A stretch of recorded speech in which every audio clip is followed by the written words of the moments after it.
So excited about this video. You got no idea how to get your music to jump out of the speakers. Guys, this is top secret information. This is the kind of thing that you only get after years and years of begrudging work. And I'm going to give it to you right now in one instant, just like that. Now, look, it's very important to understand that this can be overdone. All right. And these methods will be unorthodox. This is not the kind of thing you're going to see all the time. But if done in the right context, if done in the right way at the right time, it can be beautiful. So we're going to go into the track. I've made some space here and we're looking at the analyzer in order to check out the RMS and LUFS loudness levels. Roger that. Okay. So the very first thing is adding a enveloper to hit the attack a little bit harder. So let's check out our loudness right now.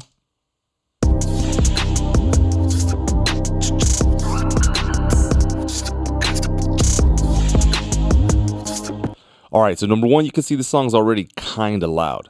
So what I'm gonna do, and it can be louder. Some songs go, nuts, but I'm gonna go ahead and bring this down to -3. Okay, let's see what that sounds like now.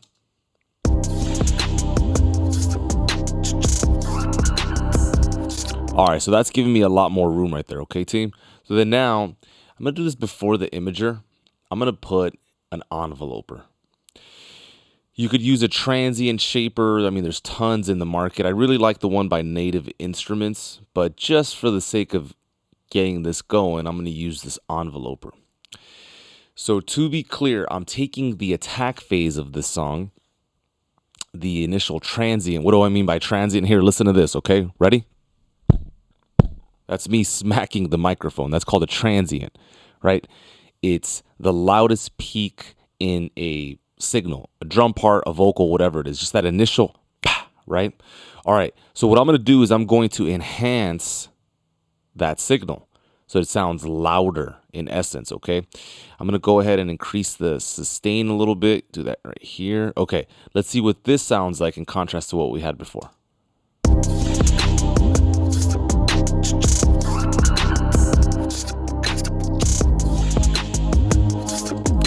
All right, let's see if this affects loudness. Okay, so before,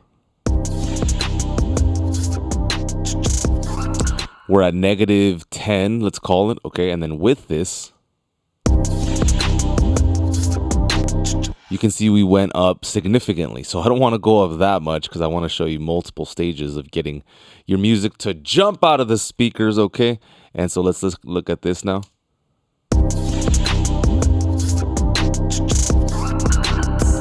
Yeah, I like it. Okay, good. So that works right there. So then another trick you can use, okay, is to use 2 limiters. And I know that sounds a little nutty for some of you, okay, but look, you got to do what you got to do to make sure these songs get across the finish line, yeah? So I'm going to go to mastering right here. We're going to go to adaptive limiter, and then notice I've got another one already instantiated. So I'm going to turn off the other one. And the goal here is just to barely touch the song. In fact, let me do this in reverse order. All right, cool. Just because I get a little bit more information, I can see the gain reduction on this, whereas in the other limiter, I cannot. So let's go ahead and just lightly tap this, okay? Let me turn off, okay.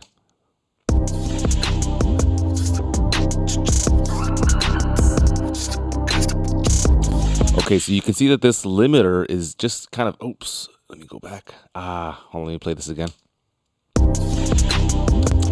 It's just getting the initial transient information. You guys saw that, right? In red here, bring it down, come on. See all this stuff right here, right? It's just barely touching it. So then now, after you get a little bit of gain reduction, again, you just barely want it to touch it. It's not even hitting it that hard.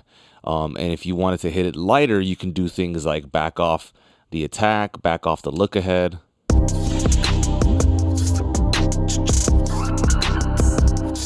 See, now I'm at -13, -11. So, maybe back down off the gain as well. Okay, so again, we're just lightly touching. And then with this second one, this is where you want to hit it, where you really want to create that limiting sound. So let's see where our RMS is.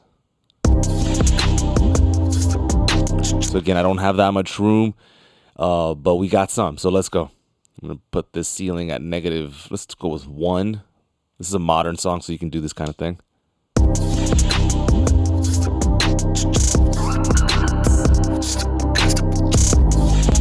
Now, again, we're starting to push pretty hard. So then I'm going to insert a gain plugin before all of this. Let's go to utility. Let's go to gain. And then while holding shift, I'm going to pull back. Okay, let's see what this sounds like.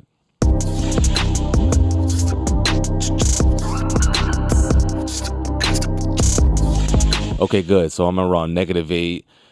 So that's good. That sounds a lot better. So here's before this technique. Here we go. Here we go. And I guess what I'll do is so if we just had the first limiter, it would sound like this.